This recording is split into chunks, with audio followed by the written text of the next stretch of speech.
आप देख रहे हैं KGN प्राइम न्यूज।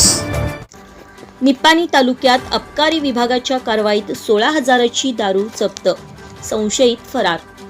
गळदगा येथील एका घरात विक्रीसाठी ठेवण्यात आलेला 16,000 रुपये किमतीचा दारू साठा अबकारी विभागाने छापा टाकून जप्त केला। ही कारवाई शनिवारी करण्यात आली। दरम्यान दारू विक्री करणारा संशयित फरार झाला असून सदर कारवाई चिक्कोडी विभागाच्या अबकारी पथकाकडून करण्यात आली आहे। याबाबतची अधिक माहिती अशी की गळदगा गावातील नवग्राम योजनेतून बांधण्यात आलेल्या घर नंबर 67 मध्ये एक जण बेकायदा दारू विक्री करत असल्याची माहिती अबकारी विभागाला मिळाली होती। त्यानुसार विभागाचे CPI अनिल हुगार, उपनिरीक्षक सुनील कुमार डी यांच्यासह कर्मचाऱ्यांनी घटनास्थळी छापा टाकला। दारू विक्री करणारा संशयित दारू तिथे सोडून पसार झाला। यावेळी पथकाने देशी विदेशी अशी 38 लिटर दारू जप्त करून न्यायालयाकडे हजर केली।